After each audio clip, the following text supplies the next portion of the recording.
Kalau di internal kampus sendiri akibat ulah lulusannya sendiri seperti Roy dan kawan-kawan ini, ada semacam polarisasi juga nggak sih Mas yang mendukung Roy, ada juga sekelompok alumni kan gitu ya, yang mendukung Pak Jokowi, yang menjamin keasliannya, ada juga seperti itu nggak sih Mas? Gimana Mas? Dari internal agak apa yang Mas yang Prof Nyarwi rekam lebih kurang hampir sebulan ini, gimana? Kalau itu jawabannya bukan ada tidak, banyak jawabannya, banyak sekali, gitu ya. Dengan tentu respon, artinya gini, misalnya saya contohkan ya, bahkan misalnya yang menjadi pendukung Pak Jokowi sekalipun, ya, kalau kita nyimak penjelasan Mas Roy itu kan tentu menyerang kredibilitas Pak Jokowi, betul kan?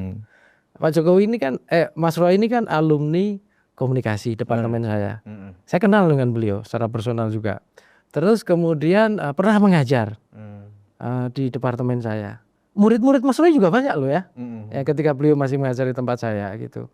Nah, contoh ketika menjelaskan analisis yang dari yang data digital Pak Jokowi itu kan saya share ke teman-teman gitu. Ini gimana? Jawabannya positif, walaupun positif dalam arti bukan membenarkan ya. Tapi mengingatkan begini, oh ini seperti pelajarannya almarhum Pak Soehardi Soekarno, dosennya Mas Roy, dosen saya juga, tentang dulu ada nama mata kuliah grafika publisitas. Jadi Mas Roy ini sangat inovatif dalam menjelaskan itu. Itu yang diapresiasi.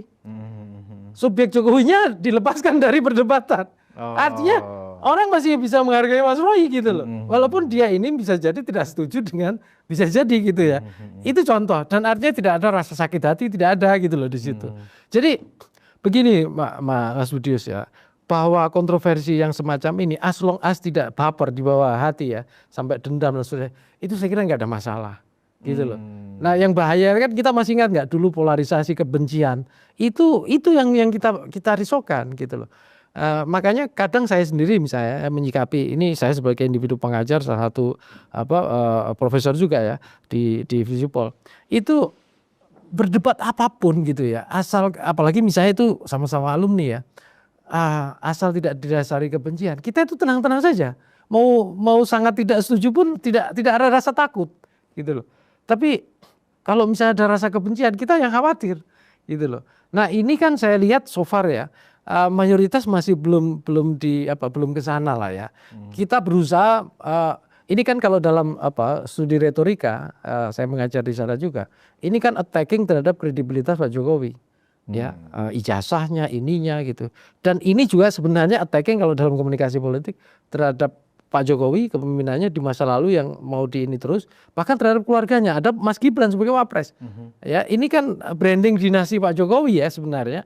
Itu yang jadi taruhan, jadi kredibilitas. Makanya kalau Pak Jokowi misalnya melakukan tuntutan soal katakanlah ya pencemaran nama baik, itu hal yang wajar juga. Karena itu menyangkut reputasi, Mas. Menyangkut apa yang sudah dikerjakan gitu loh. Menyangkut juga dedikasi dan kontribusi dia gitu loh. Ya secara popularitas dengan kejadian ini terlepas dari pro kontra ya. Iya. UGM sekarang sangat menasional namanya gitu. Ya makanya tadi saya nanya Mas Budius, kalau bicara reputasi Mas, reputasi itu pasti ada plus minus. Iya. Reputasi itu kadang bisa naik, kadang turun dinamikanya gitu loh. Jadi ini sama juga ketika ijazah Pak Jokowi diperdebatkan, diributkan termasuk oleh alumni UGM juga. Itu juga sama Mas. Satu sisi saya kadang bingung ya. Maksudnya gini, perasaan saya kalau ditanya, saya campur-campur. Saya bangga kenapa? Senang misalnya ditanya, gimana dengan itu? Senang. Kenapa? Masih masuk dalam percakapan. Dalam artian masih dianggap relevan. Masih diperhatikan. Itu kan juga poin Mas. Tapi kadang saya sedih. Loh, kenapa sedih? Ya kenapa yang diributkan terus yang begini, dan kenapa yang diributkan itu aspek teknis saja. Soal ijazah, kenapa tidak meributkan misalnya hal yang substantif. Contoh misalnya mengevaluasi paradigma pembangunan ekonomi zaman Pak Jokowi dibandingkan presiden sebelumnya, dibandingkan nanti Prabowo itu harus bagaimana baiknya. Kalau dulu ada Habibinomik, ada SBY-nomik. Nah kemarin sempat saya dengar ada Jokowi-nomik gitu, walaupun kemudian pudar ya. Prabowo ini harus gimana kira-kira ke depan? Apakah muncul juga kemudian Prabowo? Iya, maksudnya begitu. Diskusi seperti itu justru bagus karena artinya memang itu sangat substantif, diskusi seperti itu dan punya visi. Nah, yang terjadi sekarang kan bukan diskusi, ini kan sebenarnya fitnah aja, ujaran kebencian, ya kan gitu loh. Nah, ini kan terkait dengan sebenarnya seperti yang juga Prof. Nyawi tadi sudah singgung ya. Kalau ini nggak mau ribut sebenarnya gampang aja. Pak Jokowi tinggal, ini yang asli punya saya kan selesai. Sesuai permintaan mereka. Kemudian dibandingkan nih ya. Barack Obama juga waktu sertifikat kelahirannya dipersoalkan. Tapi karena Barack Obama dianggap sebagai negarawan, bila ini yang asli, selesai isunya seketika. Nah, ada juga saran ya, anggap saran, bukan desakan. Kalau Pak Jokowi memang seperti Obama, kan tinggal juga diperlihatkan. Ya kan, ini loh ijazah yang asli. Nah, itu dua hal yang sama, atau kemungkinan kalau saya menduga kalau itu dilakukan Pak Jokowi, ya kan, seperti Obama maksudnya, pasti nanti dipersoalkan lagi oleh mereka. Oh, perlu diuji dulu. Pada saat Obama kan nggak ada lagi keributan. Oh, ini asli, sudah diakui oleh yang mengeluarkan sertifikat kelahirannya Obama. Nggak ada lagi tuh, selesai di situ ya toh. Ini kan dasar atau motivasi orang-orang ini kan sebenarnya ingin menjatuhkan aja. Ketika itu pun dilakukan oleh Pak Jokowi sebelum melakukan gugatan ke pengadilan, pasti akan dipersoalkan lagi, Mas. Oke, ini asli, kasih ke kami akan uji. Kan akan begitu seterusnya gitu loh.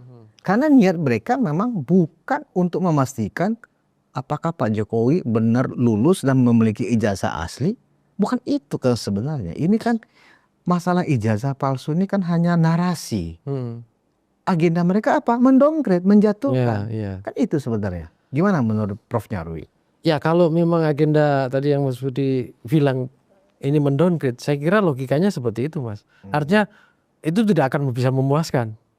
Ya, pasti akan terus dikejar ya, mereka. Itu seperti itu. Tetapi kalau agendanya misalnya contoh soal katakanlah pengen tahu nih otentisitas dan kredibilitas seseorang, termasuk di sini ijazah asli apa enggak.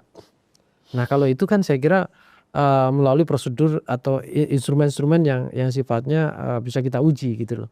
Ya, kan ada juga misalnya kalau di beberapa podcast sebelumnya kan saya sampaikan juga sebenarnya menguji itu kan sudah pernah.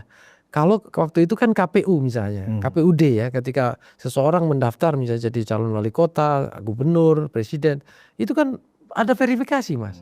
Artinya kan lembaga itu juga punya berita acara sesungguhnya. Ya, nah itu contoh.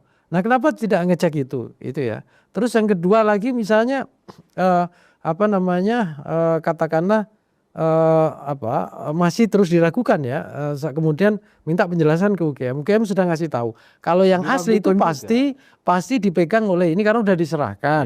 Ya, kalau nanya beberapa hal misalnya kayak skripsi dan seterusnya, ya diragukan lagi gitu. Tapi nggak apa-apa sebagai proses pembelajaran. Tapi pertanyaannya gini, sampai kapan keriuhan kayak gini akan terus terjadi kan gitu? Ya, sampai batas kapan gitu loh.